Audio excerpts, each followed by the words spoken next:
Welcome to the Crow's Tavern. Tonight, we'll journey back to the time of the Norse people, exploring their villages, customs, and daily lives as we drift toward peaceful sleep together. After our story ends, you'll hear the gentle sounds of a crackling fire that will continue for hours without interruption. These soothing sounds will help guide you into a deep and restful sleep.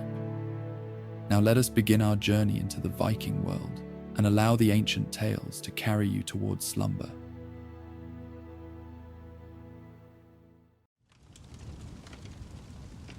The village of Kvasir's harbour nestled against the shoreline like a child pressed to its mother's side. Weathered wooden homes with roofs of dried seagrass stood in a gentle curve along the bay, their windows glowing with hearthlight as dusk settled over the northern coast of Midgard. The day's fishing boats rested on the tidline, hulls gleaming with salt crystals that caught the last copper rays of sunset. For generations, the people of Kvasir's harbour had lived in harmony with the sea, taking its bounty with reverence and weathering its fury with respect. Freya stood at the edge of the water, her bare feet half buried in the cool sand as small waves lapped at her ankles. Unlike the other villagers who had retreated to their homes for the evening meal, she found herself drawn to the shoreline as twilight deepened into night. Something about the sea called to her lately. Not with words exactly, but with sensations that tugged at the edges of her dreams, whispers that followed her through waking hours, soft and persistent, like the rhythm of distant tide bells. Again at the water's edge, young Freya.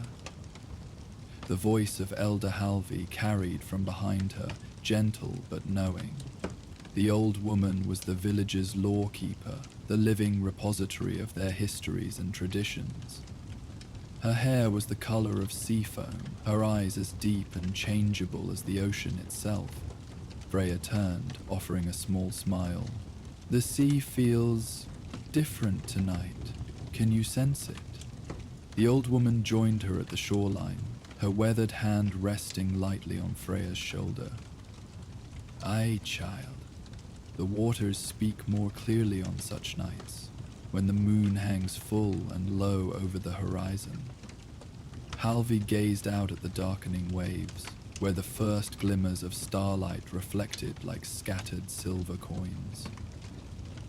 In the old days, this would be a night of watching and waiting. Waiting for what? Freya asked, though something in her already knew, or remembered, the answer. For those who dwell between the waves, Halvi replied, her voice dropping to match the hushed rhythm of the surf. The daughters of Aegir and Ran, the 9 sisters who tend the deep currents, the wave maidens who serve great Njord, master of winds and waters.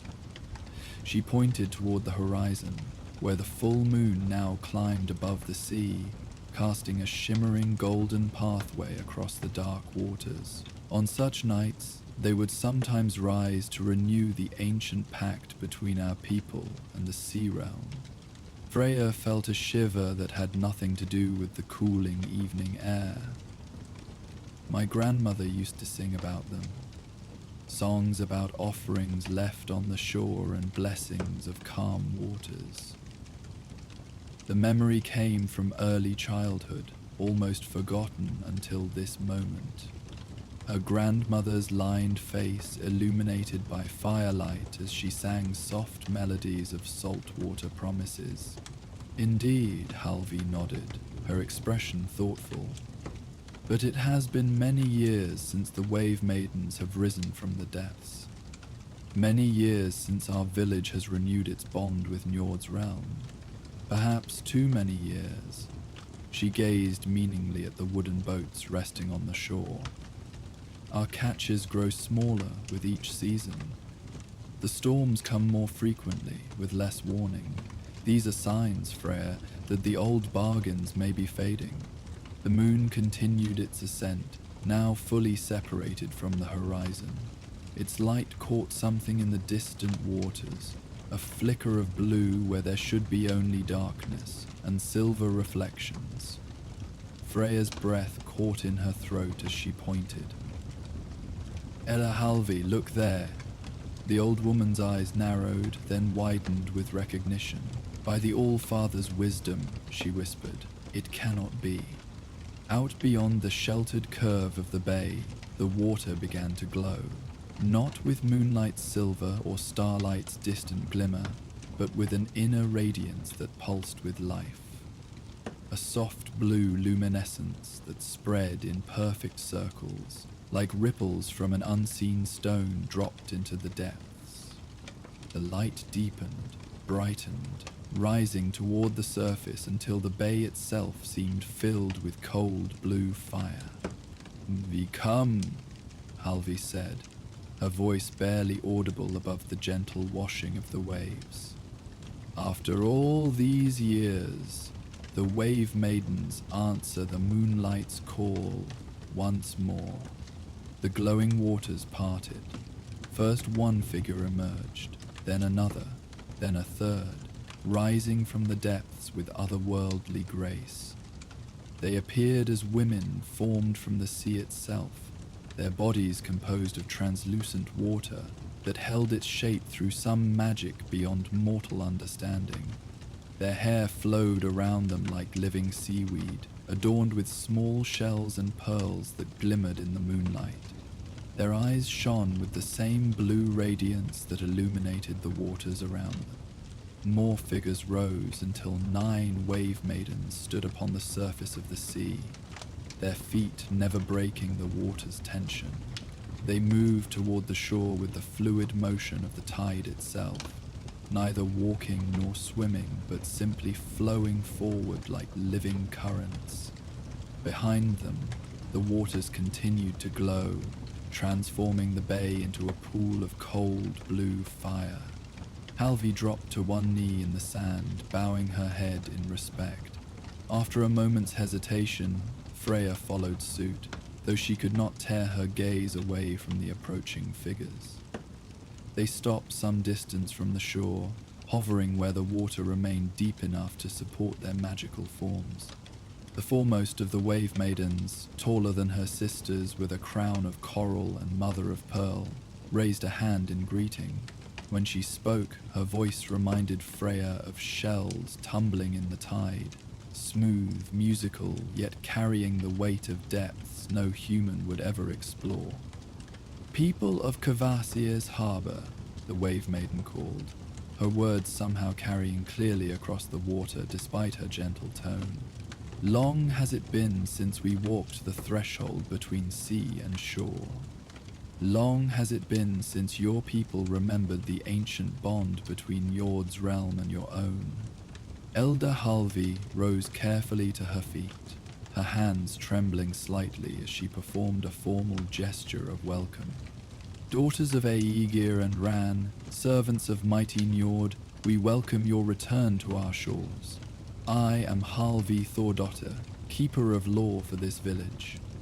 She hesitated before adding, "Forgive us if the old ways have faded from memory. Much knowledge has been lost to time." The wave maiden inclined her head, sending ripples through her flowing hair. "I am Bjorja, first daughter of the sea giants and speaker for my sisters. We come not in anger, but in remembrance. The pact between your ancestors and our Lord Njord weakens with each passing season. The offerings have ceased, the old songs go unsung, the sea's bounty diminishes as the covenant fades. We wish to renew this bond," said another wave maiden, her form smaller but gleaming with particular intensity, like sunlight through shallow water. "But the old ways require more than words spoken across the threshold. They require a willing heart to journey between worlds." Freya felt a strange certainty settle over her, as if she had always known this night would come. The dreams that had pulled her to the shore, the whispers that followed her through the village, they had been preparing her for this moment. Before she could reconsider, she rose to her feet and spoke. I am Freya Magnusdottir, she said, her voice steadier than she expected. If a willing heart is needed, I offer mine. The sea has been calling to me, and now I understand why. The wave maidens turned as one to study her, their luminous eyes seeming to peer into her very essence. Bulja drifted closer to the shore, her watery form rippling with each movement. Yes, Bulja said after a moment of consideration. The sea has chosen you, Freya Magnusdottir. We have felt your presence at the shore, heard your thoughts carried on the tide. You are one who still listens to the ocean's voice. Her expression softened. But understand what is asked. You must journey to the sea throne of Njord to renew the covenant between your people and the ocean realm. The path is not without challenges, though we seek no harm to one who comes in good faith. Elder Halvi placed a protective hand on Freya's arm. What must she do? What dangers will she face? The wave maiden named Bulja gestured to the glowing waters behind her. She must sail to the altar rock as the first light of dawn touches the horizon. There she will undergo 3 gentle trials to prove herself worthy of standing before Njord. If she succeeds, she will renew the covenant with a salt-kissed oath, and prosperity will return to your waters. And if I fail? Freya asked quietly. Then you return to shore unchanged, and we must wait for another who can bridge our worlds, Bulja answered simply. We seek no tribute of life or blood, only understanding and respect renewed. Elder Halvi squeezed Freya's arm gently. Child, you need not. I will go, Freya interrupted, her certainty growing with each passing moment. The dreams, the whispers, I understand them now. The sea has been preparing me. She turned to the old woman with a smile. Teach me what I need to know, Elder. Help me remember what our people have forgotten. Halvi studied her face for a long moment before nodding slowly. So be it. We have until dawn to prepare. She turned back to the wave maidens. Will you remain until then?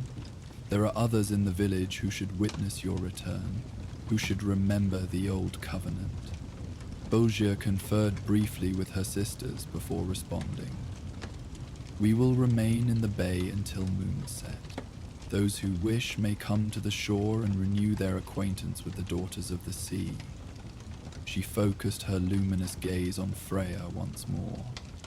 When the moon touches the western horizon, return to your dwelling and prepare.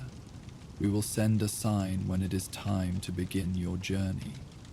With those words, the wave maidens dispersed across the bay, some diving beneath the surface while others drifted toward different parts of the shore. The blue luminescence remained, transforming the familiar waters into something magical and otherworldly. Elder Halvi turned toward the village, where curious faces had already appeared in doorways, drawn by the unusual light spilling across the bay. Come, child. We must tell the others and begin your preparation. There is much to remember before dawn. As they walked back toward the village, Freya cast one last glance over her shoulder. One of the wave maidens, not Bulja, but a smaller figure with eyes that seemed to contain entire tide pools, watched her from the waves. When their gazes met, the sea daughter raised her hand in greeting, her smile as gentle as morning mist over calm waters. Freya returned the gesture, feeling a connection that transcended the boundary between land and sea. Whatever came with the dawn, she knew her path now lay across the shimmering waters, toward a covenant as old as her people's first songs. The village gathering hall buzzed with excited whispers as Elder Halvi recounted the appearance of the wave maidens and their message. Wooden benches that normally stood in orderly rows had been hastily arranged in a circle around the central hearth, where flames cast dancing shadows across the weathered faces of Kvasia's harbor's inhabitants. Outside, the bay continued to glow with ethereal blue light, a constant reminder of the supernatural visitors at their shore. The old stories were true, murmured Gunnar, the village's most senior fisherman, his calloused hands wrapped around a mug of warm mead. My grandfather used to speak of the daughters of Aegir rising from the depths on moonlit nights, but I always thought them tales to entertain children. Many truths become mere tales when we no longer witness them with our own eyes, Elder Halvey replied, her fingers tracing patterns in a small pile of sea salt she had poured onto the table before her. Our ancestors knew the importance of maintaining harmony with the sea realm. They left offerings on the altar rock during solstices and equinoxes. Salt bread, mead, handcrafted tokens carved from driftwood, small gifts to honor great Njord and his servants. Across the circle, Freya sat quietly, absorbing every word. Since returning to the village, she had changed from her everyday garments into a simple white linen dress, traditional attire for important ceremonies. Around her neck hung a small pendant of amber containing a tiny preserved seahorse, a gift from her grandmother years ago. But the covenant demands more than material offerings, Harvey continued, looking directly at Freya. It requires understanding a mortal heart that can comprehend the sea's nature and respect its power without seeking to command it. She gathered the salt into her palm and let it trickle back onto the table in a thin stream. The 3 trials you will face are not tests of strength or even cleverness, but of perception. What are these trials? Asked Magnus, Freya's father, his voice tight with concern. Like many fathers faced with their child's journey into danger, he struggled between pride and fear. How can she prepare? Elder Halvey smiled gently. The trials change with each summoning, shaped by Njord's will and the needs of the Covenant, but they follow patterns we can discern from the old stories. She rose from her seat and moved to a carved wooden chest that stood against the wall. From it she withdrew a bundle, wrapped in faded blue cloth. These belong to the last Covenant bearer from our village, she explained, returning to the circle and carefully unwrapping the bundle. Inside lay 3 objects: a small wooden flute carved with wave patterns, a leather pouch filled with polished sea stones, and a tarnished silver bowl. The first trial often involves listening, truly listening, to what the sea wishes to tell you.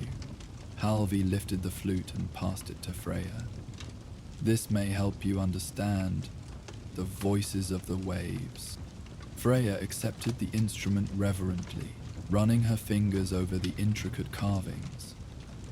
Though she had never played such a flute before, it felt familiar in her hands, as if her fingers remembered where to rest. The second trial tests your ability to give appropriately, Halvey continued, handing over the pouch of sea stones. Not all gifts are equal in the eyes of the sea folk. You must discern what is truly needed, not simply what seems valuable. The stones clinked softly as Freya took the pouch, feeling their smooth coolness through the aged leather. Each stone was unique, some striped with pale bands, others speckled with tiny crystals that caught the firelight. And the third trial? Freya asked, looking at the silver bowl that remained in Halvey's hands. The old woman's expression grew solemn. The third trial is the most important. It tests your willingness to become a true bridge between worlds. She passed the bowl to Freya. Though tarnished with age, the vessel's interior still caught and reflected the light in hypnotic patterns. This will help you complete the final step, the salt-kissed oath that renews the covenant. A hush fell over the gathering as the significance of these objects and Freya's undertaking settled more deeply into their awareness. For most of them, the Wave Maidens had been little more than characters from old tales. Now, with the bay glowing beyond their windows and ancient artifacts laid before them, the realm of myth had suddenly become tangible reality. "There is something else you should know," Elder Halvi said, breaking the silence. "The covenant bearer who successfully renews the bond receives a gift from Njord himself. The stories say it is different for each person, a blessing uniquely fitted to the bearer's nature and the village's needs." "What gift did the last covenant bearer receive?" Freya asked, carefully gathering her 3 tokens. Halvi's eyes crinkled with a smile. "Astrid Eiriksdottir returned with the knowledge of reading weather patterns in the movement of seabirds. Her gift saved many lives during the decades that followed, as she could predict storms 3 days before they arrived." The old woman reached out to clasp Freya's hands.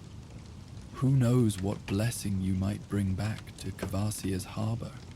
Before anyone could respond, a sound like distant bells carried through the open windows, crystal tones that seemed to resonate directly from the glowing waters of the bay. Every head turned toward the shore, where the wave maidens had gathered once more in a perfect semicircle, their luminous forms bright against the darkness. "The moon approaches the western horizon," Elder Halvi observed, rising to her feet. "It is time for the village to pay its respects before the daughters of the sea depart until dawn." One by one, the villagers filed out of the gathering hall and made their way to the shore. Freya walked among them, the 3 tokens carefully secured in a small pack at her waist. Though her heart beat quickly with anticipation of what was to come, a strange calm had settled over her mind. The same tranquility she often felt when sitting alone by the water at twilight. At the shoreline, the people of Kvasir's harbor formed a respectful semicircle of their own, mirroring the arrangement of the wave maidens.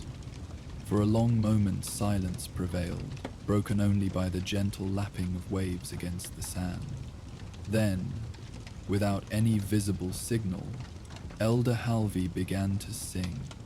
Her voice carried across the water, clear and strong despite her years, a melody that seemed both ancient and somehow familiar to every ear that heard it.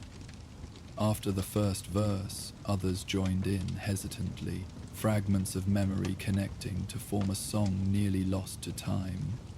It spoke of winds and tides, of bounty given and respect returned, of the delicate balance between the realms of land and sea. As the villagers sang, the wave maidens began a dance upon the water's surface, their fluid forms moving in harmony with the music. Ripples spread from their steps, patterns of light and shadow playing across the bay in mesmerizing synchronicity. The blue glow intensified until it seemed the entire cove had transformed into a magical amphitheater, land and sea united through sound and movement. Freya found herself singing words she had never consciously learned, yet somehow knew by heart, perhaps echoes of her grandmother's lullabies, perhaps memories carried in the blood itself. As her voice joined the others, one of the wave maidens separated from the group and approached the shore. It was the smaller one Freya had noticed earlier, with eyes like tide pools containing entire miniature ecosystem. "I am Himming Laiva," the wave maiden said when she was near enough to speak without raising her voice. Unlike Bodjia's shell-tumbling tones, her words flowed like water over smooth stones. "I will guide your journey when dawn approaches." "I am honored," Freya responded, instinctively offering a small bow. Himminglaver's smile rippled across her features like sunlight on shallow water. "You have a sea soul, Freya Magnusdottir. I sensed it from the moment you first stood upon this shore in your dreams." "My dreams?" Freya asked, momentarily confused. "The calls you felt, the whispers that drew you to the water. Your spirit walked with us while your body remained on land." The wave maiden's gaze was gentle but knowing. Few mortals can travel thus between worlds, even in dreams. It is why you were chosen." Before Freya could ask more, Himinleia glanced toward the western horizon, where the moon now hung low above the distant mountains. "The time approaches for us to return to the depths until dawn. Rest while you can, sea daughter. When the eastern sky first blushes with light, look to the water's edge for my sign." With that, she turned and flowed back to her sisters. The song of the villagers gradually faded, the last notes hanging in the air like mist. As if responding to this conclusion, the wave maidens bowed as one toward the shore, their forms rippling with the motion. Then, in perfect unison, they descended beneath the surface, taking their blue radiance with them. Darkness returned to the bay, broken only by moonlight and the stars reflected on now ordinary waters. The villagers stood in silence for several moments, as if awakening from a shared dream. Then, quietly, they began to disperse back toward their homes, many pausing to offer Freya words of encouragement or gentle touches of blessing. Finally, only Freya, her father Magnus, and Elder Halvi remained at the shore. "You should rest," her father said, his voice rough with emotion. "Whatever comes with the dawn, you will need your strength." Freya nodded, suddenly aware of the fatigue that had been held at bay by wonder and excitement. "I will try, though I'm not sure sleep will come easily tonight." Elder Halvi produced a small ceramic vial from within her robes. "Wild thyme and valerian steeped in honey water," she explained, pressing it into Freya's hands. "Just enough to gentle your thoughts without clouding them. The wave maidens chose well. Your courage does our village proud." With these words of blessing, they walked together back to the village. The night had deepened around them, the familiar path now seeming somehow changed, as if their everyday world had been transformed by the knowledge that realms of wonder existed just beyond the veil of ordinary perception. In her small bedchamber, Freya placed her 3 tokens carefully on the wooden table beside her sleeping pallet: the flute, the pouch of sea stones, the silver bowl, each ordinary in appearance, yet connecting her to an ancient tradition she had never known she was part of. After drinking Elder Halvi's sweet herbal mixture, she lay down and closed her eyes, expecting her racing thoughts to keep sleep at bay despite the potion. Instead, she found herself drifting immediately into a deep slumber, filled with dreams of azure depths and singing voices that called her name from beneath the waves. The eastern horizon had just begun to lighten from black to deepest blue when Freya awakened.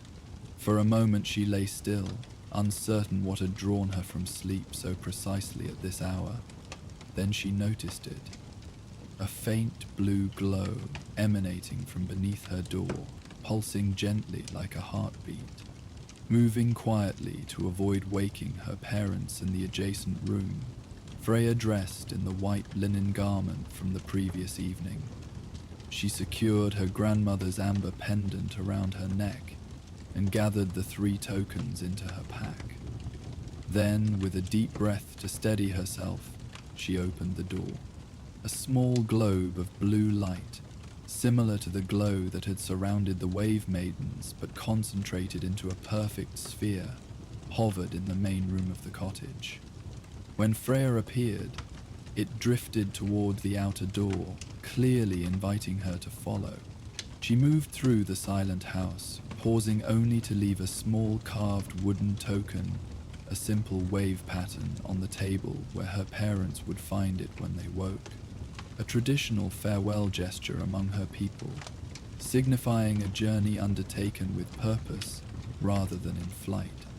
Outside, the village slept in pre-dawn stillness. The globe of light led her down the path toward the shore, its blue radiance casting long shadows from every stone and blade of grass. When they reached the water's edge, Freya saw that a small boat had been prepared. Her father's curricle, the round vessel he used for fishing close to shore, now adorned with small shells and sea flowers woven into its rim. Beside the boat stood Himingleva, her watery form more substantial than it had appeared the previous night. In the growing dawn light, Freya could see details previously hidden.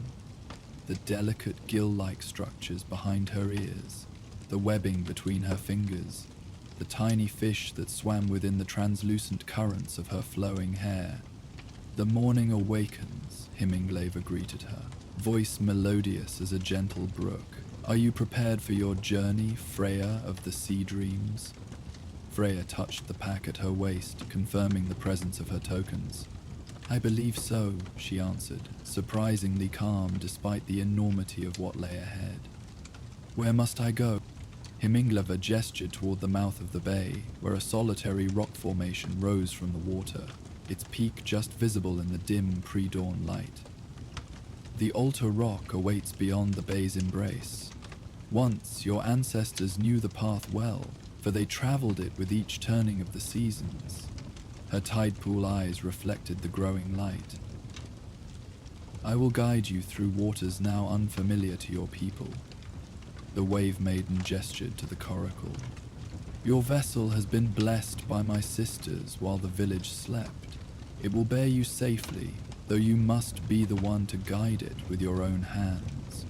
Freya approached the small boat and carefully pushed it into the shallow water. It floated with unusual stability for such a simple craft, the water rippling around it with purposeful patterns that seemed almost protective. Taking a deep breath, she stepped into the vessel and settled herself in its center, taking up the single paddle that lay within. "I am ready," she said, surprising herself with the certainty in her voice. Himingleva nodded approvingly and stepped into the water, her form merging partially with the sea itself as she moved deeper. "Follow me, sea daughter. Keep my light within sight and trust the water to support your path." With those words, she dove beneath the surface, becoming a streak of blue luminescence that moved slowly away from shore. Freya dipped her paddle into the water and began to follow, her strokes smooth and sure despite her limited experience with her father's fishing vessel. As they left the protected confines of the bay, the water darkened to the deep indigo of early dawn. The sea remained unusually calm, with barely a ripple disturbing its surface, apart from the gentle wake of Freya's passage. Above, stars still gleamed in the western sky, while the east began to brighten with the promise of sunrise. Himinglaeba's glowing form led her in a winding path that seemed, at first, to meander without purpose. Gradually, Freya realized they were following deep water channels between submerged sandbars and hidden reefs, a route that would be invisible to anyone without the Wave Maiden's guidance. The altar rock grew larger as they approached, revealing itself to be more substantial than it had appeared from shore. Rising some 30 feet above the water's surface, its weathered stone face was carved with ancient symbols, half erased by centuries of wind and spray. At its base, a natural platform of flat stone extended just above the waterline, providing a place where a small vessel might safely land. Himingleva surfaced beside the coracle as they neared this landing place, her upper body reforming into distinct shape while her lower half remained merged with the sea. "We have arrived at the threshold," she announced, gesturing to the platform. "Secure your vessel and ascend to the altar." Freya guided the coracle to the natural dock and carefully stepped out, pulling the small boat partially onto the flat stone to prevent it from drifting away. The rock felt cool and slightly rough beneath her bare feet, its surface etched with tiny fossilized shells that testified to its ancient origins. As a seafloor raised by geological forces long ago, a narrow path wound upward from the landing, carved steps worn smooth by countless feet that had climbed this same route in earlier centuries. Freya followed these time-worn steps, aware of Himlegleva flowing alongside, not walking, but somehow ascending as a vertical stream of water that maintained its cohesion despite defying natural laws. At the summit, the path opened onto a circular platform surrounded by a low rim of carved stone. In its center stood a simple altar, a waist-high column of rock with a basin hollowed into its top. The basin was filled with clear seawater that somehow did not evaporate, despite being exposed to open air. The eastern horizon had brightened to pale gold, the upper rim of the sun just visible as a sliver of brilliant light pushing upward from the sea. As its rays touched the altar, the water in the basin began to glow with the now familiar blue luminescence that marked the presence of the Wave Maiden's magic. Himlegleva took form beside the altar, her appearance more solid and defined in this sacred space. "The moment approaches," she said, her voice carrying a formal quality it had lacked before. "Are you prepared to undergo the 3 trials that will determine if you may renew the covenant?" Freya nodded, her hand resting on the pack containing her tokens. "I am ready. Then let the first trial begin." Himlegleva gestured toward the basin, where the glowing water now began to move in circular patterns, creating miniature whirlpools that spun and merged in complex configurations. "Listen to the voice of the deep. Tell me what the currents speak." Remembering Elder Halvi's words about the first trial involving true listening, Freya removed the carved wooden flute from her pack. She studied the patterns in the basin for a long moment, noticing how they shifted and flowed in what seemed almost like a rhythm. On impulse, she raised the flute to her lips and blew softly. A clear note emerged, purer than she expected from an instrument so old and long unused. The water in the basin rippled in response, its patterns shifting subtly.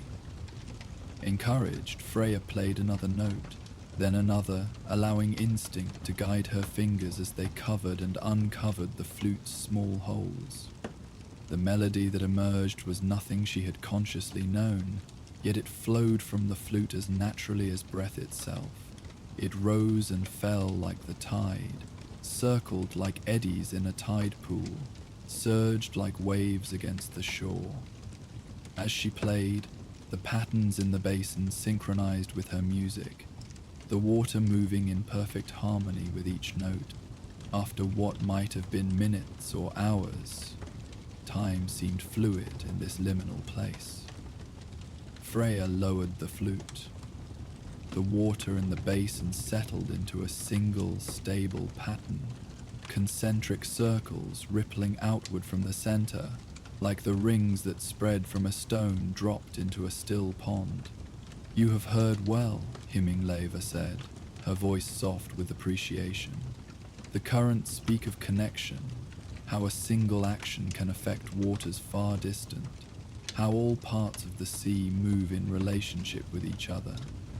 Her tide pool eyes studied Freya with new respect. "You understand that your village and the sea realm exist in similar connection, each affecting the other through actions both seen and unseen." The Wave Maiden gestured, and the water in the basin stilled completely, becoming a perfect mirror that reflected the brightening sky above. "The first trial is complete. Are you prepared for the second?" Freya carefully returned the flute to her pack and withdrew the leather pouch of sea stones. "I am ready." "The second trial tests your understanding of appropriate giving," Himlegleva explained. "Before you are 9 stones, each unique in its nature. From these you must select the perfect offering for Njord, one that honors both the covenant and your own nature." She indicated the now still basin. "Place your chosen gift upon the waters." Freya opened the pouch and carefully emptied its contents into her palm. 9 stones gleamed in the growing daylight, each polished smooth by countless tides, each unique in color and pattern. One glittered with embedded crystals, another showed bands of color like a miniature sunset, a third was pure white and perfectly round. All were beautiful, all were precious in their own way. She studied them carefully, turning each in her fingers as she considered its qualities. The obvious choice might be the most beautiful or the most unusual, but something in her hesitated. What would truly honor both the covenant and her own nature? As she considered, her thumb rubbed absently across the amber pendant at her throat. Her grandmother's gift, containing the tiny, preserved seahorse. Memory stirred. Her grandmother telling her how seahorses mate for life, how the male carries the young in his pouch, how they anchor themselves against strong currents by wrapping their tails around seagrass. Understanding dawned. Among the 9 stones, one was unremarkable at first glance. A simple grey pebble veined with a single line of quartz that wound around its circumference like a path or a bond. Not the most beautiful, not the most valuable by ordinary standards, but strong in its quiet way. A stone of connection and commitment. Freya selected this humble stone and with deliberate care placed it gently upon the water in the basin. Rather than sinking as natural law would dictate, it floated on the surface, the quartz vein beginning to glow with the same blue luminescence as the wave maidens. Himingleva's expression softened with approval. You choose wisdom over spectacle, substance over appearance.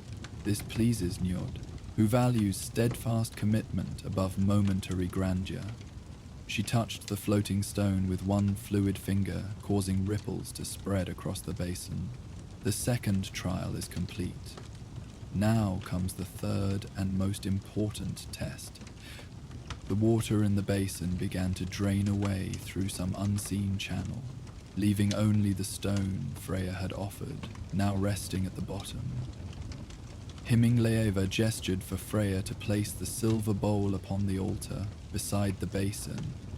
The covenant requires not just understanding or symbolic gifts, but a true exchange between realms, the Wave Maiden explained. The third trial asks, are you willing to become the bridge that connects sea and shore, to carry something of yourself to the depths, and something of the depths back to your people?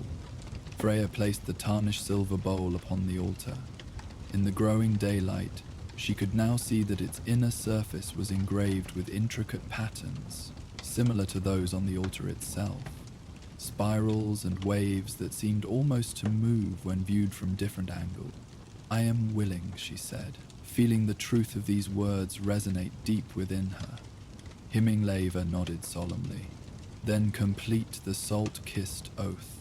Fill the bowl with your offering to the sea, that the covenant may be renewed. For a moment, Freya was uncertain what offering was expected.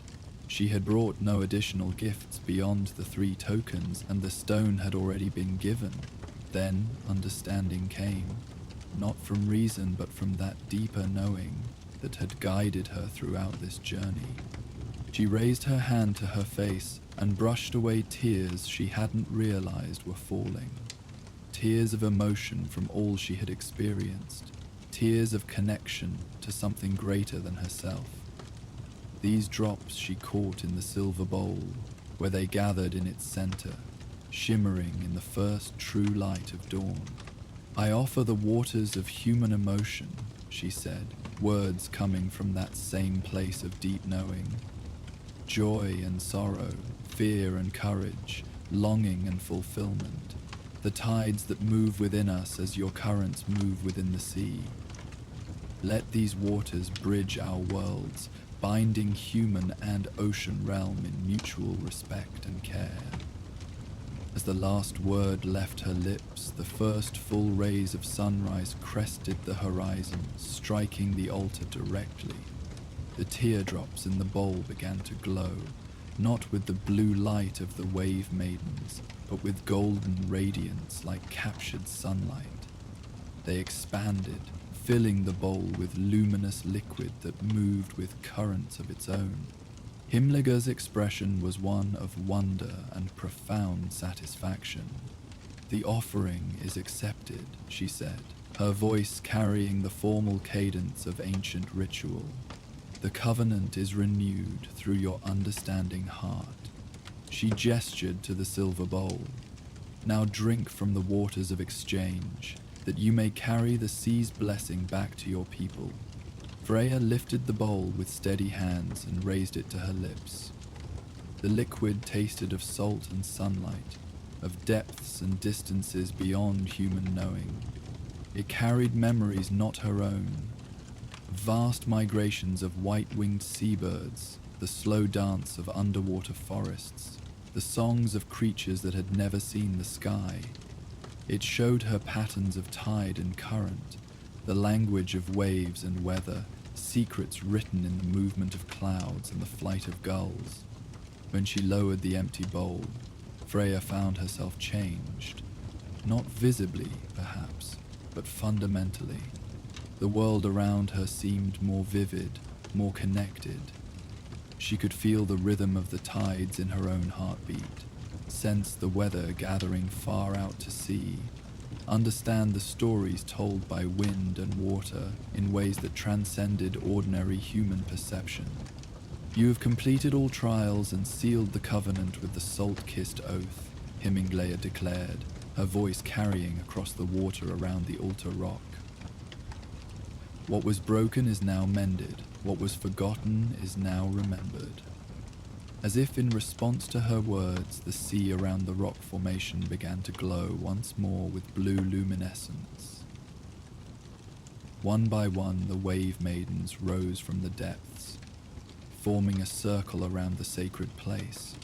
Among them appeared a new figure, taller and more substantial than the daughters of Aegir, his form suggesting both human and oceanic aspects simultaneously.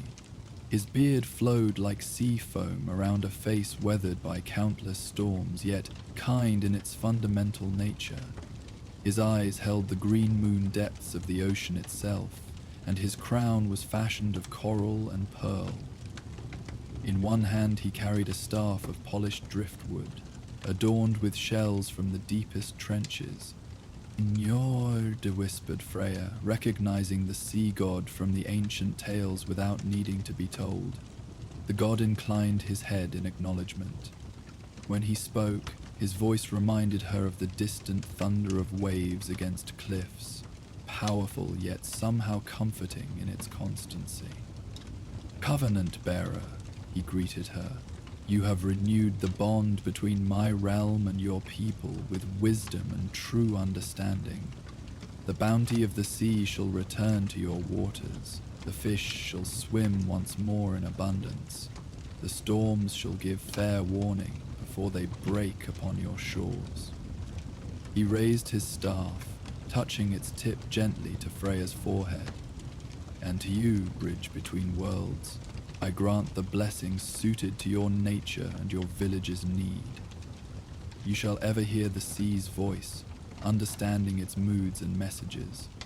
The patterns of tide and weather shall speak to you clearly, and you shall translate between the languages of ocean and shore." A warmth spread from the point where the staff touched her skin, flowing through her entire body like a current of pure understanding. Knowledge unfolded within her mind, how to read the subtle changes in wave patterns that preceded storms, how to interpret the behavior of sea creatures as indicators of underwater conditions, how to predict the movements of fish schools by observing surface disturbance. More than mere information, it was a way of perceiving that connected her permanently to the world beneath the waves. "This gift I bestow not only for your lifetime, but as an inheritance for your bloodline," Njord continued. In each generation, one of your descendants shall carry this sea knowing, ensuring the covenant remains alive in memory and practice.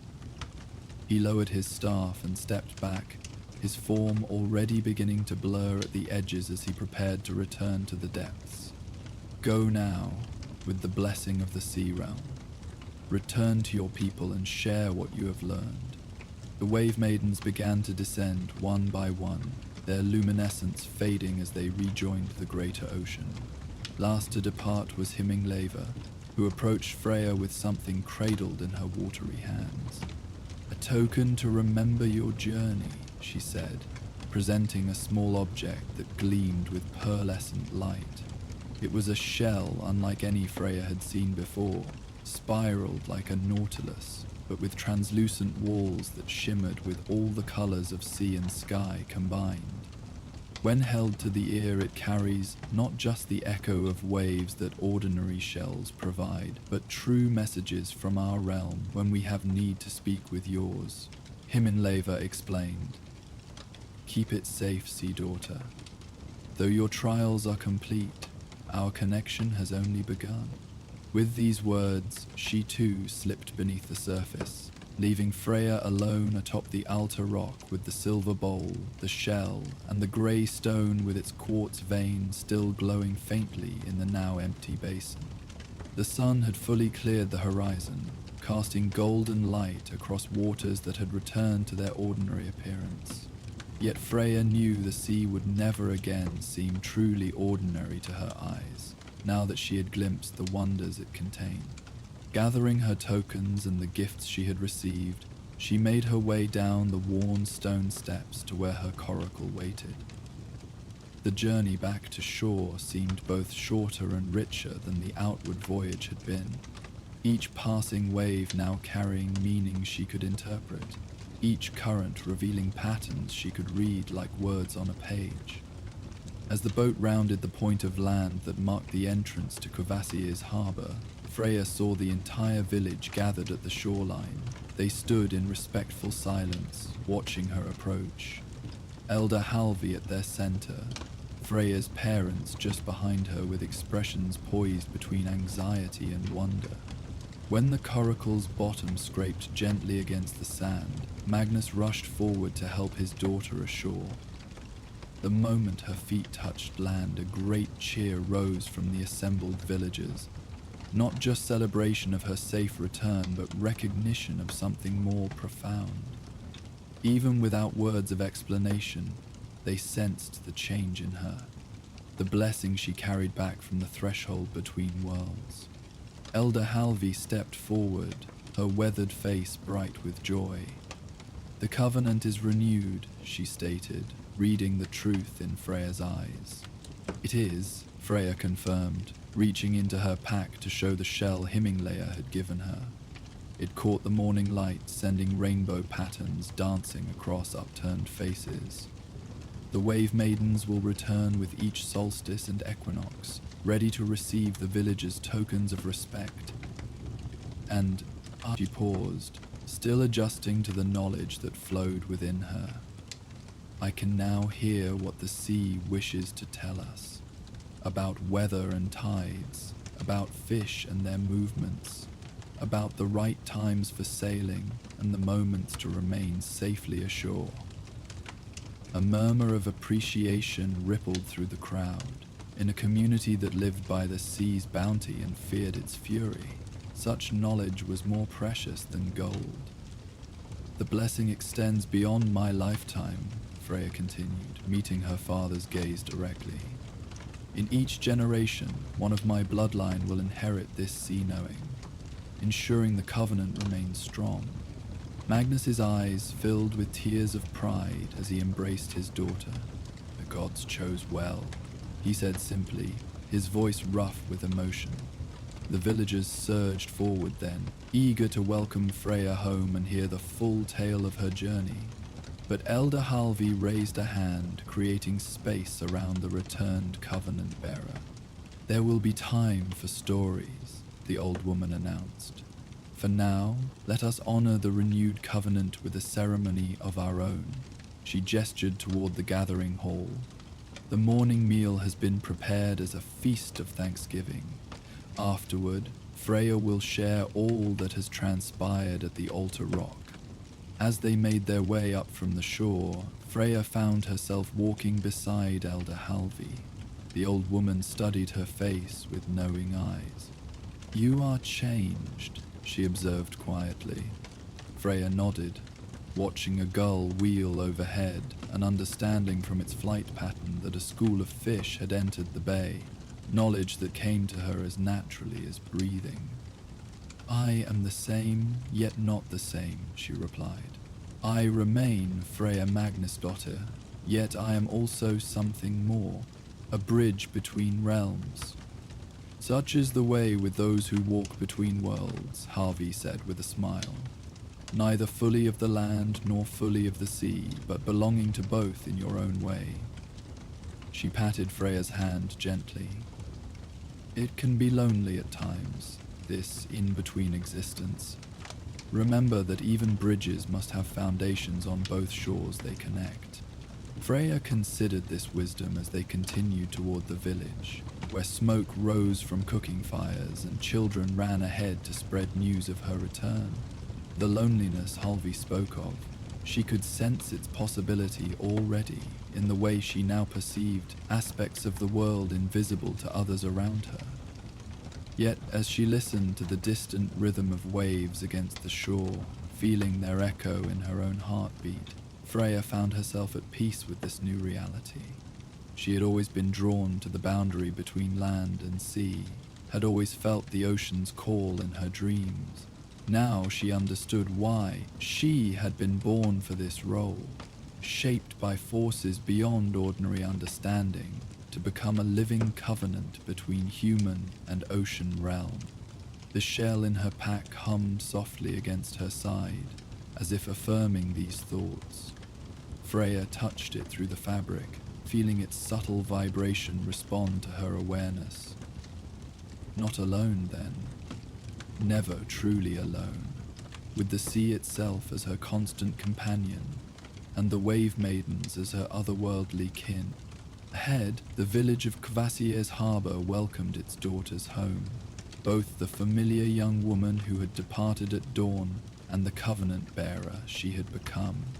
Behind, the waves of the bay lapped gently against the shore, their whispered secrets now clear as spoken words to Freya's awakened senses. Between these worlds she would walk henceforth, carrying the salt-kissed oath in her blood and bones, a living bridge renewed with each tide's turning, the human heart of an ancient covenant born anew with the rising sun. As the waves continued their eternal dance against the shore of Kvasir's harbour, Freya's tale of covenant and connection faded into memory like sea foam dissolving on sand. The villagers who had gathered to hear her story drifted back to their homes, carrying with them renewed respect for the delicate balance between the realms of land and sea. Their dreams that night would be filled with wave maidens and salt-kissed oaths, with the gentle magic of understanding that bridges worlds. Yet, beyond the sheltered bay where Freya renewed her village's bond with Njord's realm, the vast northern seas hold deeper mysteries still. For the ocean remembers what mortals forget, and its waters carry stories older than any human settlement upon Midgard's shores. Far to the north, where towering ice cliffs meet darkened waters and the aurora dances across winter skies, different tales unfold. Tales not of gentle wave maidens and village covenants, but of the All-Father himself and the ancient bark that first traced the boundaries between worlds.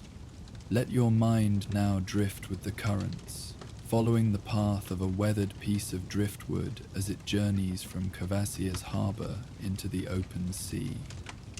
Carried by tides and guided by winds, it travels northward, past rocky headlands and mist-shrouded islands, beyond the realms of mortal knowledge, to shores where gods once walked and may walk still. The piece of driftwood, perhaps once part of a fishing boat, perhaps carved by hands long turned to dust, tumbles and rolls with each passing wave. Its journey counts not in days or leagues, but in the slow transformation of its being. Salt penetrates its grain, small creatures make temporary homes within its hollows. The relentless caress of water and sand smooths its rough edges until it becomes something new, neither fully of the land from which it came, nor fully of the sea that claimed it. Like memories transformed by time, like tales reshaped with each telling, the driftwood changes as it travels. When at last it washes ashore on a distant northern beach, it bears little resemblance to what it once was.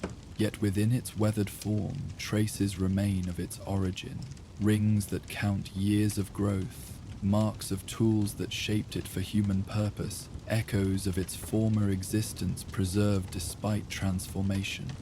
So too with stories that travel across time and distance. They change in the telling, adapt to new shores and different listeners, yet carry within them seeds of ancient truth. Now, as your consciousness drifts like that piece of sea-worn wood, allow yourself to be carried to shores where a different tale awaits, one of dreams and visions, of boats and beginnings, of the All-Father's wisdom sought through unlikely means. The old sailor's weathered hands traced the pattern of ancient runes carved into the driftwood he had collected over decades. Each piece, smoothed by salt and time, had washed ashore bearing fragments of a story. His story, though he hadn't understood this when he began gathering them as a young man. Now, as silver threaded his once golden beard, and deep lines mapped his face like the fjords of his homeland, Leif Haraldsson sat in his small coastal cottage, assembling the pieces on his worn table. Outside, the fog rolled in from the sea, thick as wool and just as silent. It embraced his solitary dwelling perched on the edge of the cliff, obscuring the boundary between water and sky, between what was real and what was merely remembered. Such nights always brought the dreams most vividly. Dreams of a golden ship said to belong to the Allfather himself, moored in a hidden inlet, accessible only to those who had paid the proper price in years and wisdom. Leif had spent 50 years sailing the northern waters, from the ice-bound shores of his homeland to distant lands where the sun burned hot and strange stars guided his way home. He had weathered storms that swallowed lesser vessels whole, navigated treacherous passages where jagged rocks waited beneath innocent-seeming waters, and bargained with traders whose languages twisted his tongue into unfamiliar shapes. The salt had worked its way into his very bones, and the rhythm of the waves had become the cadence of his heartbeat. In his youth, he had sailed for glory and wealth, his father's lessons ringing in his ears. A man's worth is measured by the treasures he brings home and the tales told of his courage. Harold had been the greatest captain of his generation, commanding respect in every port until the day his ship failed to return from a voyage north of the known waters. Many claimed the sea had simply claimed what had always been hers, but young Leif had refused to believe his father would succumb to mere weather or waves. It was while searching for any sign of his father's fate that Leif first heard whispers of the Allfather's ship, a vessel of impossible beauty and power that sailed not just the waters of Midgard, but the spaces between all 9 worlds. Some said it appeared only to those facing imminent death at sea, offering salvation to the worthy. Others claimed it collected the souls of exceptional seafarers, recruiting them into Odin's eternal crew. A few, speaking quietly after many horns of mead, suggested it could be found by those who knew how to dream with open eyes and a seeking heart. Yet in all his journeys, the legend of Odin's hidden vessel had followed him like the wake behind his ship. Tales spoken in hushed tones in harbours, from Hedeby to Mikkelagard, suggested that the boat contained not treasure as most assumed, but something far more valuable: peace for a restless heart, answers for an inquiring mind, and most precious of all, a place of belonging for those who had wandered too long. The latest piece of driftwood, found just that morning below the cliff when no one else ventured, bore a distinctive marking: Ansu's, Odin's own rune. Leif's heart had quickened when he spotted it, half buried in wet sand, the symbol unmistakable despite erosion. It was the final piece he had sought for years, completing the circular arrangement on his table. The runes now formed a map, or perhaps an incantation, that had taken a lifetime to assemble. "Is it time at last?" he murmured to the empty room, his voice rough from disuse. The cottage creaked in response, timbers shifting in the damp air as if alive and listening. Through the small window, he could see the last traces of sunset bleeding into the sea. How many such sunsets had he witnessed? Thousands upon thousands, from the decks of countless ships and the shores of lands whose names had faded from his memory like footprints on wet sand. Each one unique, yet each a reminder of life's ceaseless turning toward night and renewed dawn. He remembered the first time he had truly noticed a sunset. He had been a boy of perhaps 7 summers, sitting beside his father on their small fishing boat. The western sky had erupted in colors so vivid he had asked if Surtur, the fire giant, was setting the heavens ablaze. His father had laughed, a sound as rare and precious as amber washing ashore, and explained how Odin himself painted the sky each evening to remind mortals of beauty in a harsh world. Mohammed Hara, when I am gone, Harold had told his wide-eyed son, look for me in the sunset. That is where the souls of sailors rest between voyages, waiting for the ship that will carry them to new waters beyond the edge of the world. After his father disappeared at sea, young Leif had watched every sunset with desperate attention, searching for some sign of Harold's presence among the changing colors. Eventually, the raw grief had dulled to a softer ache, and the sunset ritual had become a quiet remembrance rather than a frantic search.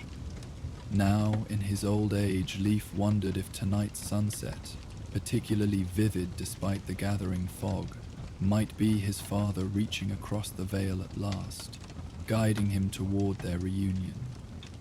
Leif moved to his bedside where a small wooden chest contained his most treasured possessions.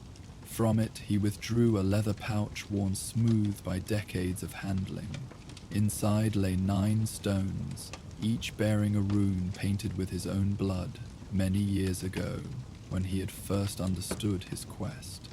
These were not for reading the future, but for finding the path between worlds, between waking and dreaming, between the mundane shores and the misty inlets where legends dwelled.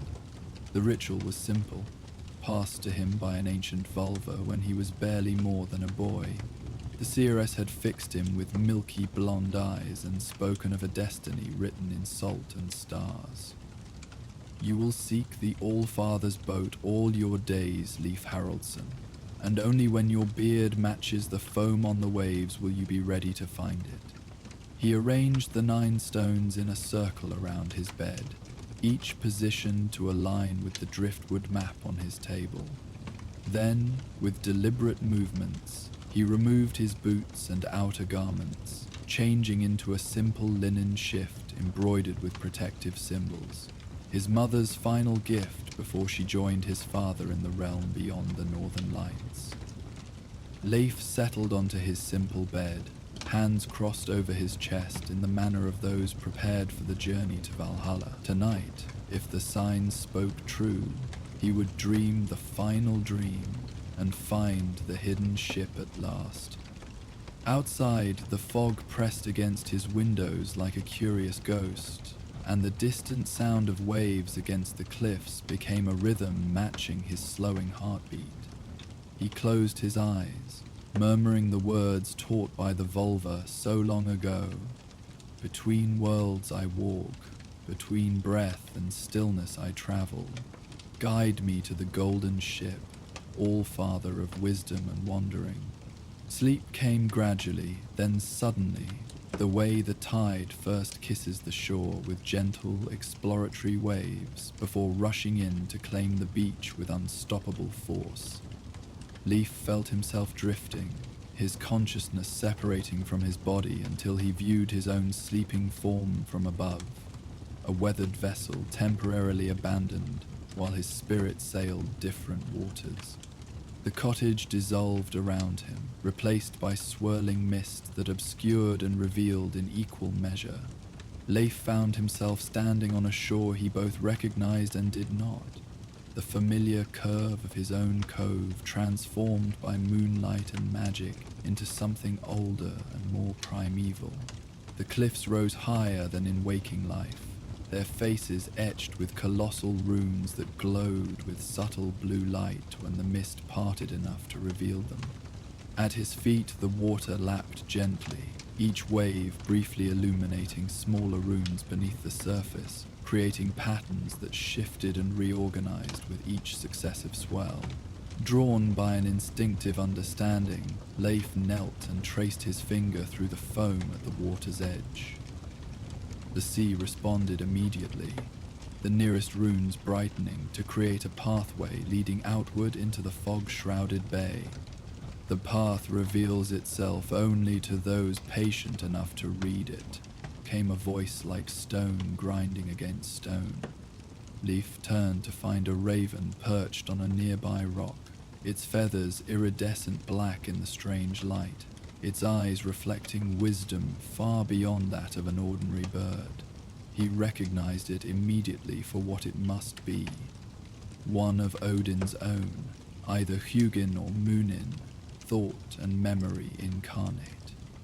"I have been patient," Leif replied, his dream voice stronger and clearer than his waking one. "A lifetime of gathering signs and waiting for this night." The raven tilted its head, considering him with one gleaming eye. "Time in dreams flows differently than in the waking world. Your lifetime may be but a moment here, or 1,000 years.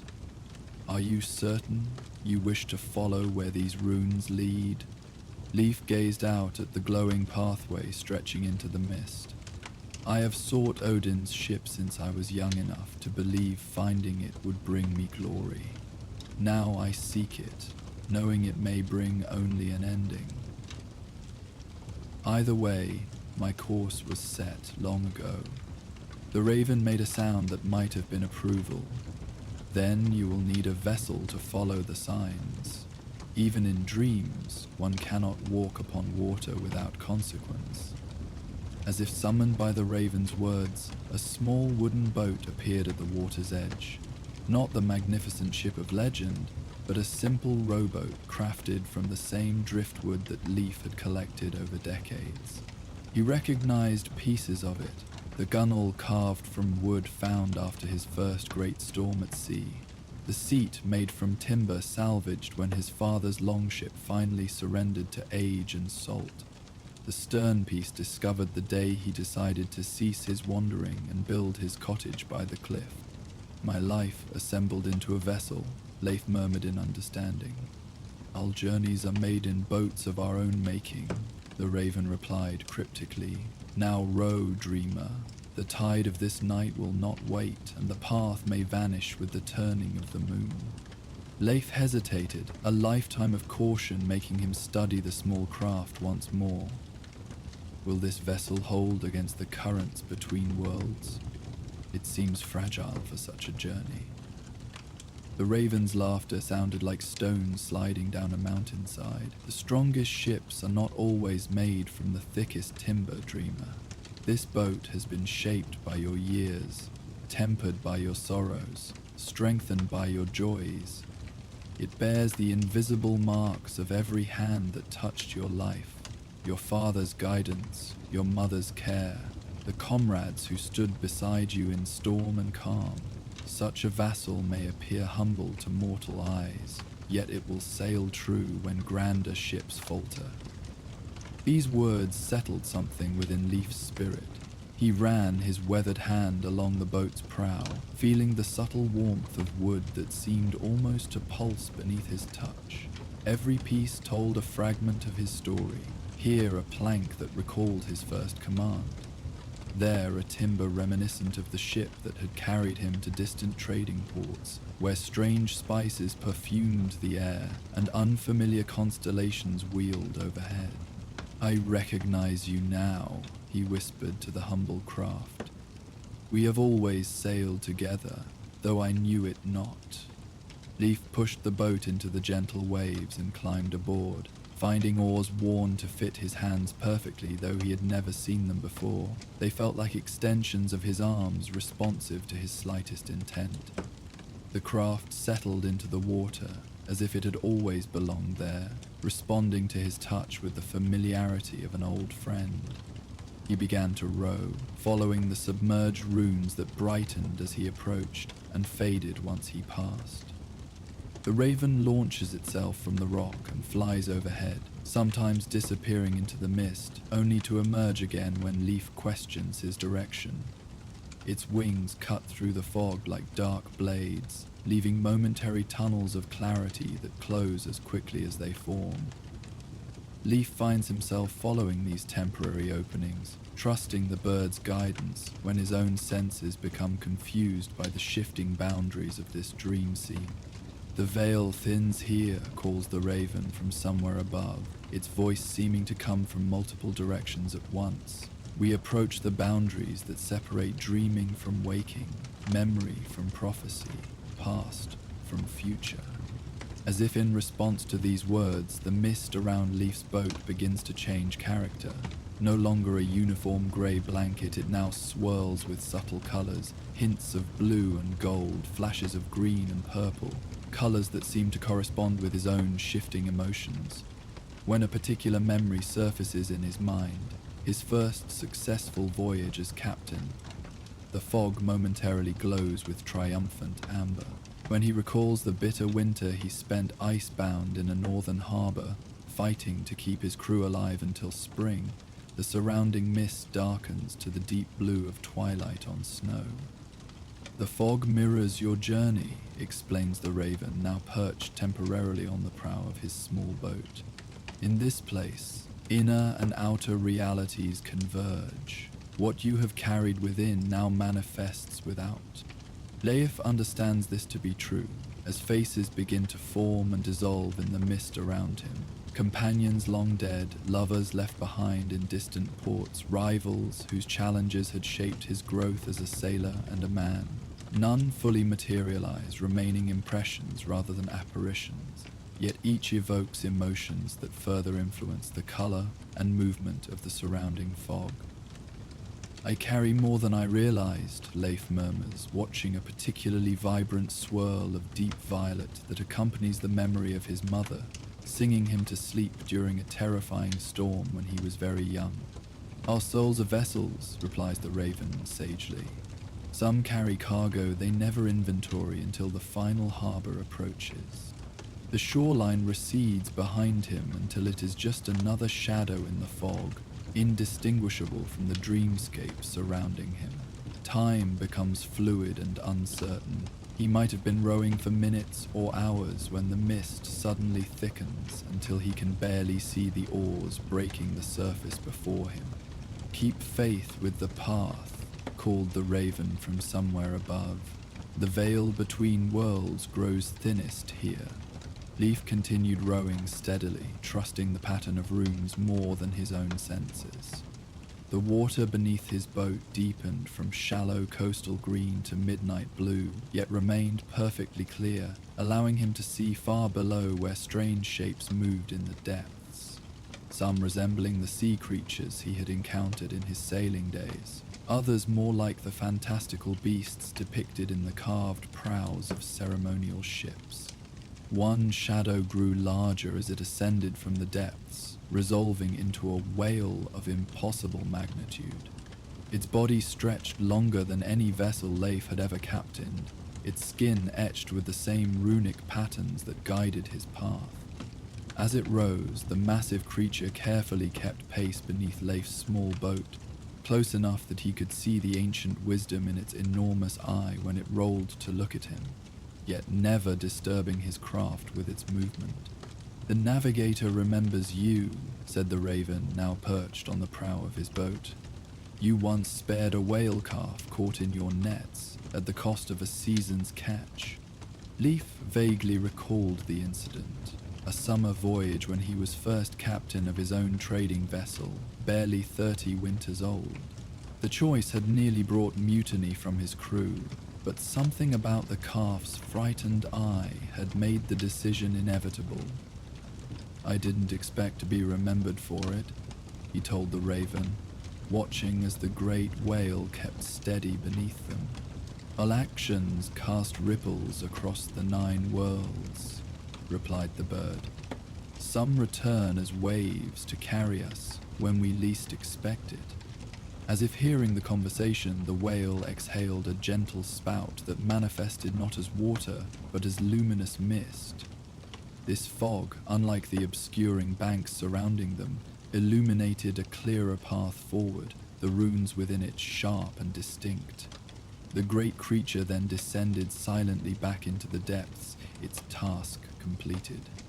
Leif rowed onward through the glowing mist path, the water growing stiller with each pull of the oars.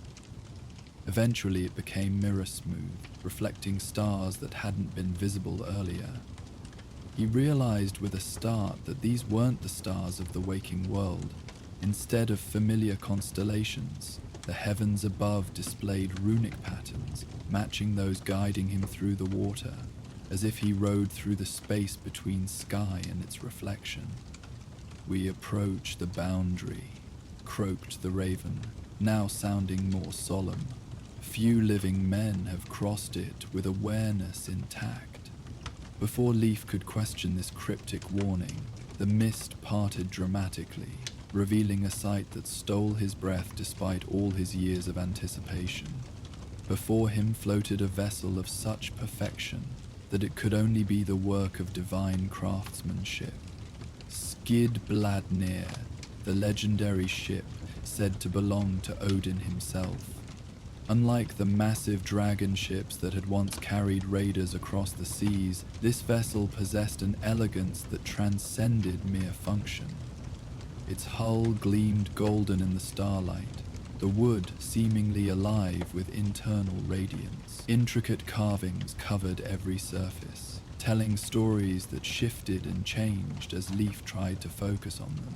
Scenes from the creation of the worlds, the binding of Fenrir, the theft of Thor's hammer, the wisdom bargain of Odin at Mimir's well, all flowing into one another like remembered dreams. The figurehead was neither dragon nor serpent, but a great eagle with wings half spread as if preparing for flight, its eyes inlaid with what appeared to be actual stars, captured in physical form. The mast rose tall and straight, seemingly carved from a single piece of wood, whose grain spiraled upward in patterns too regular to be natural, yet too organic to be crafted by mere tools. The sail, though furled, shimmered with the colors of the northern lights, occasionally rippling despite the absence of wind. Most remarkable of all were the spaces visible through open hatches and between deck structures, glimpses of interiors that couldn't possibly fit within the vessel's external dimensions. Through one opening, Leif briefly saw what appeared to be an endless library with scrolls and books stretching beyond sight. Through another, a garden where plants from all 9 worlds grew together in impossible harmony. Through a third, a feast hall where shadowy figures raised horns in silent toasts to companions long gone yet somehow still present. Most striking of all was the perfect silence surrounding it. No creak of timber, no slap of water against the hull, as if the ship existed in a pocket of stillness separate from the natural world. His simple rowboat drifted toward this magnificent vessel as if drawn by an invisible current. As he approached, Leif noticed figures moving on the deck, shadowy forms that became more substantial as he drew nearer. Men and women in clothing spanning generations of Norse seafarers went about tasks of readying the ship, though for what journey he couldn't tell. Some wore the simple garb of fishermen from his grandfather's time. Others displayed the finery of merchant captains or the practical attire of sailors like himself. The crew of the All-Father gathers from all times, explained the Raven, watching Leif's wonder. Those who served the sea with honor and wisdom are offered passage when their final journey in Midgard is complete. A chill that had nothing to do with the night air passed through Leif's dream form. Am I dead then? Is this the ship that carries souls to the afterlife? The Raven made a sound remarkably like laughter. No, dreamer, this is not Naglfar of the dead, but Skidbladnir of passage and transformation. You breathe still in your cottage by the cliff, but you have been called as witness and perhaps, if deemed worthy, as passenger. As his boat bumped gently against the larger vessel, one of the figures on deck moved to the rail. Leif's heart constricted painfully as he recognized the weather-bronzed features of his father, Harald, looking exactly as he had the last day Leif saw him alive, setting out on the voyage from which he never returned. "Father," Leif whispered, the word catching in his throat. Harald's stern features softened into a smile. "You've grown old, my son," he said, his voice exactly as Leif remembered from childhood, deep as the ocean and firm as the cliffs. "And from the look of you, you've grown wise as well." "I followed the sea as you taught me," Leif replied, suddenly feeling like a youth again despite his aged appearance, though perhaps not always as honorably as I should have. Harald extended a hand down toward the rowboat. "No sailor's journey is without storms or errors in navigation. Come aboard and tell me of your voyages while we prepare to sail." Leif hesitated, looking to the Raven for guidance. "The choice to board is yours alone," said the bird, now perched on the larger ship's rail. "But know that time passes differently here. What seems a conversation may span an age in the waking world." "Will I be able to return?" Leif asked, thinking of his cottage, his collection of driftwood, the simple life he had built in his later years. The Raven tilted its head. "All journeys change the traveler. You will not return as you left, if you return at all. Such is the nature of crossing boundaries." Leif gazed at the magnificent vessel, its golden hull gleaming with inner light, its sails rippling with colors not found in mortal realms. Then he looked back toward the misty shore, now barely visible through the thickening fog. What waited for him there?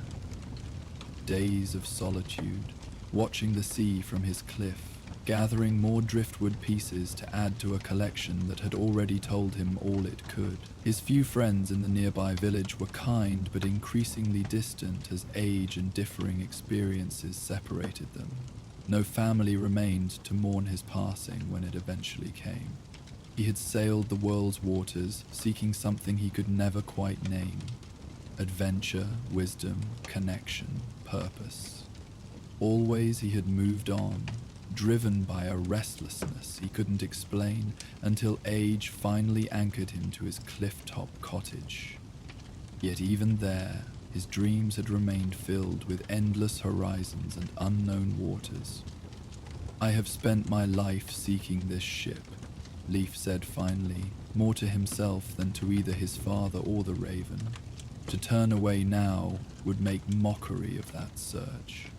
The memory of an old song drifted through his mind, one his mother had sung when he was small, about a sailor who followed a mysterious light across 7 seas, only to discover it was his own heart calling him home.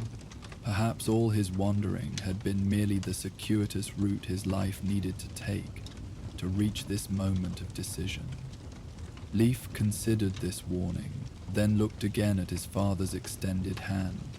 After a lifetime of seeking this very ship, could he truly turn away now?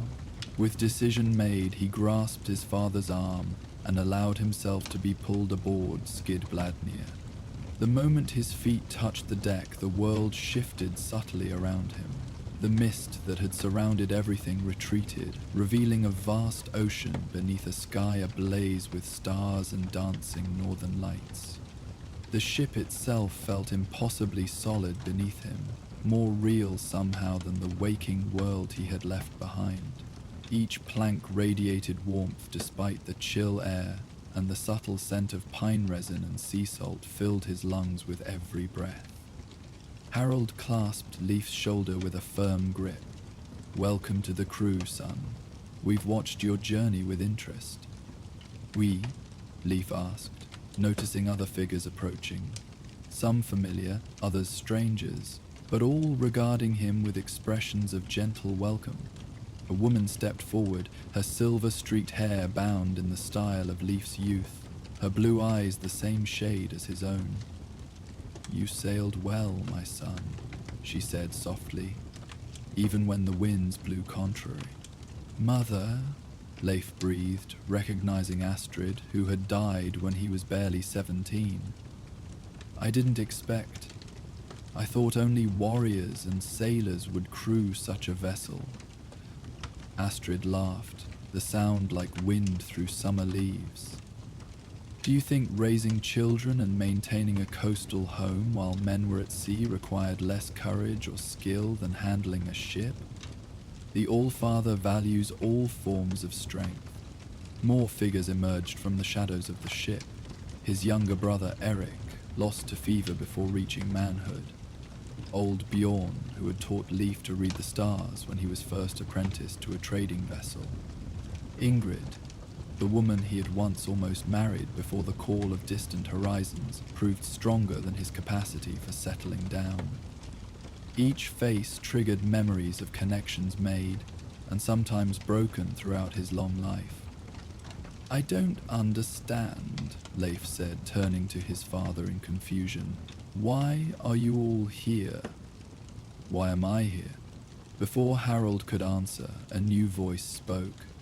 Not from any visible source, but seeming to emanate from the ship itself, resonant with power and age beyond reckoning. "You sought my vessel since first you heard its name spoken. Now tell me, Leif Haraldsson, what did you hope to find aboard Skidbladnir?"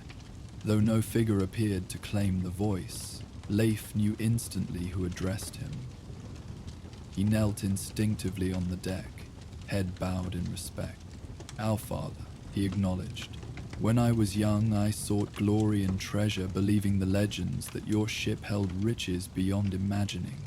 As I aged, I sought wisdom, having learned that knowledge outlasts gold. Now," he hesitated, searching his heart for the truest answer. "Now I seek only understanding of my own journey, and perhaps peace at its conclusion."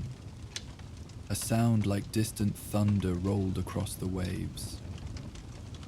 Odin's laughter, Leif realized with a mixture of awe and trepidation.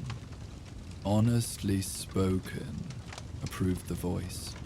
"Rise and walk the deck of Skidbladnir. What you seek may yet be found, though perhaps not in the form you expect." Leif stood, feeling the curious gaze of the ghostly crew upon him. His father gestured toward the bow of the ship. "Come, there is something you should see." Leif followed Harold past sailors working with practiced efficiency, some acknowledging him with respectful nods, others focused entirely on their tasks. The ship, though not exceptionally large compared to some vessels Leif had captained, seemed to contain impossible space within its boundaries, walkways and compartments appearing where none should fit, yet all feeling harmoniously integrated into the whole. As they approached the bow, Leif noticed a figure standing alone, facing outward toward the endless sea. Unlike the other crew members who appeared as they had in life, This form seemed less substantial, more a suggestion of a person than a fully manifested presence. "Who stands there?" Leif asked his father, softly. Harold's expression grew solemn. "Look more closely, son."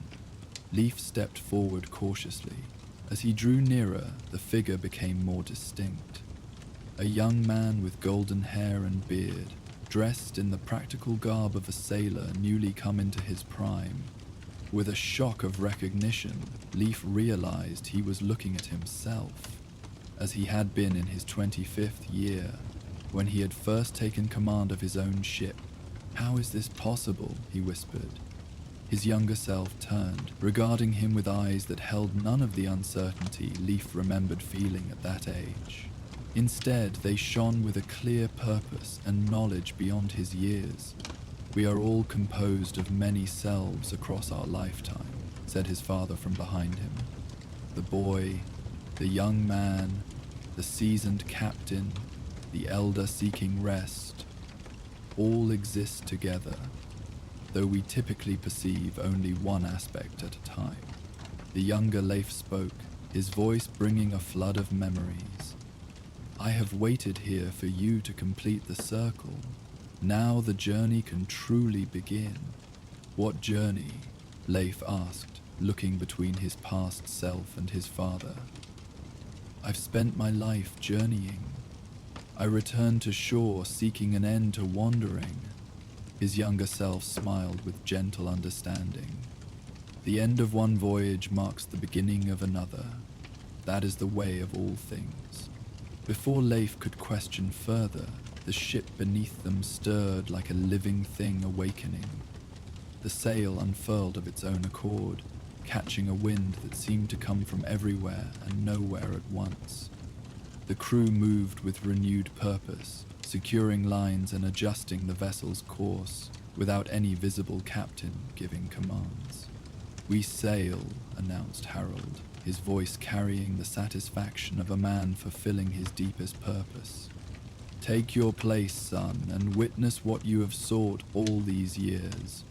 Uncertain but compelled by forces beyond his understanding, Leif moved to stand beside his younger self at the bow. Together they faced the infinite horizon, where the star-filled sky met the dark water. As Skidbladnir gathered speed, cutting through the waves with impossible smoothness, the boundary between sea and sky began to blur, then dissolve entirely. Leif gasped as the vessels sailed upward into the heavens themselves, the water beneath them transforming gradually into a road of light that stretched between realms. On either side, vast expanses revealed themselves momentarily through patches of thinning mist, glimpses of the 9 worlds connected by the branches of Yggdrasil, the world tree. He saw verdant Vanaheim, where fertility gods dwelled among fields of perpetual harvest, glimpsed the golden halls of Asgard shining in eternal splendor, witnessed the misty depths of Niflheim, where those who died of sickness or old age found their rest. Each realm appeared just long enough to imprint itself on his consciousness before the ship sailed onward. "The All-Father's vessel travels between all worlds," explained his younger self, seemingly unsurprised by these wonders. "It carries not just passengers but possibilities, dreams yet to be dreamed, stories yet to be told, lives yet to be lived." "And what is my place in this?" Leif asked, overwhelmed by the vastness revealed to him. The raven, which had been silent since his boarding, suddenly appeared on the railing beside them. "You are both passenger and path," it said cryptically. "The ship sails through you as much as you sail upon it." Before Leif could decipher this riddle, his attention was captured by a new development along their course. The star path before them widened into what appeared to be a vast cosmic fjord, its shores composed of swirling nebulae and stellar dust. Within this celestial inlet floated countless luminous spheres, each containing what seemed to be miniature worlds or moments in time. As Skidbladnir sailed among them, Leif recognized scenes from his own life reflected in these gleaming orbs. His first voyage as a boy of 12, wide-eyed with wonder at the horizon's promise.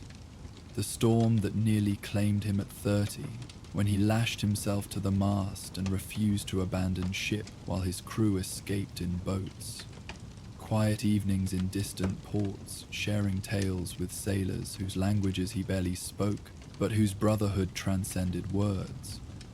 Your life's journey, confirmed his younger self, watching the recognition dawn on Leif's weathered face. Each moment preserved in the fabric of Yggdrasil's branches. Not just preserved, added his father, joining them at the rail, but connected to countless other journeys across the 9 worlds. See how they touch one another.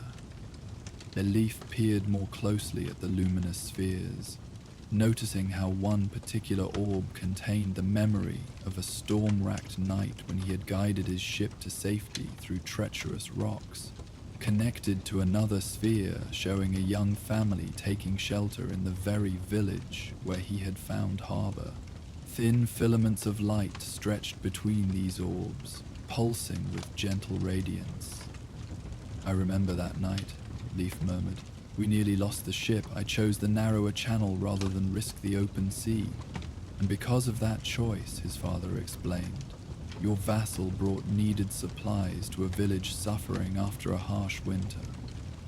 The child born that night to the family you see there grew to become a healer who saved many lives, including that of a young shipwright who later designed vessels that rarely foundered, even in the worst storms. Leif watched in wonder as the connection spread outward from that single decision, branching into hundreds of lives touched indirectly across decades. I never knew, he whispered. I thought it merely one difficult night among many. No action exists in isolation, said his mother's voice from nearby. Each choice ripples outward, touching distant shores in ways no sailor can foresee. Another sphere caught Leif's attention, this one showing a moment he had long tried to forget. In it, his younger self stood on a dock in a foreign port, watching as a woman walked away, her shoulders straight, but her steps hesitant. Ingrid, the woman he might have married, had his heart not feared harbors more than storms. Even our failures and regrets create connections, his younger self said softly, following Leif's gaze, perhaps especially those. Leif watched as filaments stretched from this painful memory toward other spheres. Ingrid's subsequent life, her marriage to another, children born who would not have existed had he chosen differently, but also connections to his own later journeys, decisions made and wisdom gained through the quiet ache of what might have been. Looking more closely, Leif noticed fine filaments of light stretching between certain spheres in complex, beautiful patterns. Some connected moments of his own life, choices leading to consequences, kindnesses returning as unexpected blessings years later. Others extended beyond his personal experiences to touch the life spheres of people he had known, or even strangers whose paths had crossed his only briefly or indirectly. All journeys intertwine, said the raven, its voice somehow deeper and more resonant than before. No sailor crosses the sea alone, though he may believe himself solitary. Leif watched in wonder as particularly bright connections formed a web that extended far beyond what he could see, creating patterns too complex for his mind to fully comprehend, yet somehow intuitively understandable to his heart. This is what I sought without knowing it, he murmured, feeling a profound peace settle within him. Not treasure or glory or even wisdom for its own sake, but belonging. Connection to something larger than myself. You have always belonged, said his mother's voice from nearby, though when he turned no one stood there, just the impression of her presence carried on the celestial winds. To the sea, to the stars, to the great story that contains all stories. The ship sailed deeper into the cosmic fjord until they reached what appeared to be its innermost reach, a perfectly still pool of radiance that reflected not just the stars above, but possibilities beyond mortal comprehension. Skidbladnir slowed until it rested motionless upon this luminous surface. "We have arrived," announced his younger self. "Where?" asked Leif, seeing nothing but light surrounding them. "At the moment of choice," replied his father. "Every true quest ends with one." The raven spread its wings, suddenly growing to impossible size until it shadowed half the deck. When it spoke again, there was no mistaking that the voice belonged to Odin himself. "Leif Haraldsson, you have witnessed what few living men have seen. Now you must decide. Will you return to your mortal life with this knowledge, or will you join my crew permanently, sailing between worlds until Ragnarok calls all to the final battle?" Leif stared in shock at the transformed raven, understanding at last the magnitude of what was being offered. "I can stay?" he asked, looking around at the assembled crew, his family, friends, mentors, all waiting expectantly for his decision. "Your physical form yet lives," confirmed Odin through the raven's form, "but it grows frail with age, and soon would join us naturally. I offer acceleration of that journey, if you choose it freely." Leif turned to his younger self, seeking guidance, but found only patience waiting in those familiar eyes. This was truly his choice alone. He thought of his cottage by the cliff, the simple life he had built in his later years. It had brought him peace of a kind, yet always with an underlying restlessness, a sense of waiting for something more. Now he understood what he had been waiting for, not just the discovery of Odin's ship, but the revelation of his place in the vast, interconnected fabric of existence. Looking out at the cosmic waters surrounding Skidbladnir, at the countless life spheres floating in their complex dance of connection, at the crew of honored souls who had sailed these same waters before him, Leif made his decision. "I will join your crew, All-Father," he said with quiet certainty. "My mortal journey has reached its natural harbor. Let my final voyage begin here, among those who have shown me the way all my life." A sound like distant thunder rolled across the cosmic fjord. Odin's approval. The massive raven inclined its head in acknowledgement, before gradually returning to its former size. "So be it," declared the voice, now emanating from the ship itself rather than the bird. "Welcome to Skidbladnir, Leif Haraldsson. Your wisdom and experience will serve well in the voyages to come." As these words faded, Leif felt a profound transformation begin within him. The aches and limitations of his aged body fell away like a cloak slipping from his shoulders. Knowledge flooded his awareness, understanding of cosmic tides and currents, of pathways between realms, of the proper words to speak when navigating the boundaries of Yggdrasil's branches. He felt memories long forgotten returned with crystalline clarity. His first voyage as a child, sitting wide-eyed at his father's feet as the ship crested waves taller than their mast. The taste of sweet water from a hidden spring on a distant island where trees bore fruit like liquid sunlight. Conversations with ancient mariners who spoke of stars that had guided their ancestors in times before sagas were sung. New awareness blossomed within him as well, comprehension of languages never spoken by mortal tongues, recognition of patterns in the cosmic sea that predicted the birth and death of worlds, perception of beings that existed between the cracks of reality. visible only from the unique vantage point of Skidbladnir's deck. Each breath drawn aboard the Allfather's ship filled Leif with greater understanding. He perceived how Yggdrasil's vast branches supported the 9 worlds, how its roots drank from wells of wisdom, fate, and primal forces. He sensed the delicate balance maintained by powers ancient beyond reckoning, and the crucial role played by those who traveled between realms, carrying not just physical cargo but ideas, dreams, and possibilities from one world to another. At the same time, he felt himself merging with his younger self, no longer 2 separate entities observing each other, but a unified presence containing all he had ever been: the curious child, the ambitious youth, the seasoned captain, the reflective elder. All aspects of a continuous whole rather than sequential stages left behind. This integration brought a completeness he had never experienced in life, as if scattered fragments of his being had finally assembled into their intended pattern. The crew around him solidified, becoming more vibrantly present than any living beings he had known in Midgard.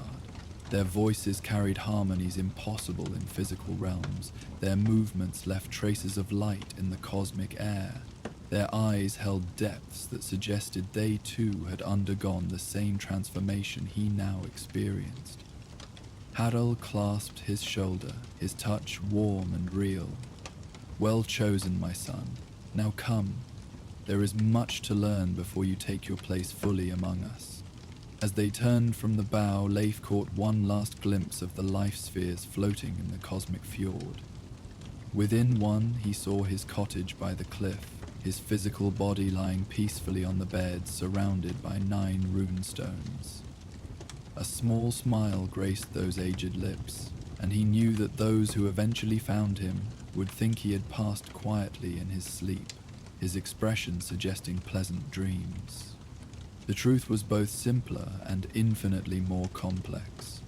He had finally found the ship he sought all his life, and with it his place in the vast ocean of existence. Far below in Midgard, as dawn broke over the misty cliffs, a young fisher boy exploring tide pools discovered an unusual piece of driftwood washed ashore. Carved into its salt-smoothed surface was a perfect image of a ship with a raven perched upon its prow. The boy stood transfixed, salt water lapping at his bare ankles as he traced the intricate carvings with wondering fingers. Tracing out the carvings with wondering fingers, something about the wood called to him in ways his young mind couldn't articulate. A resonance, a recognition, a subtle whisper of possibility that made his heart quicken, though he didn't understand why. The ship depicted was unlike the fishing vessels and trading craft that frequented the nearby harbor. Its lines suggested speed beyond wind power. Its proportions spoke of journeys beyond mapped waters. The boy turned the piece over, finding on its reverse side a single rune etched deep enough to have survived the wood's long journey through salt and tide. Though he had not yet learned the ancient alphabet, something in his blood recognized the symbol. Ansys, the rune of Odin, of divine inspiration, of messages from other realms.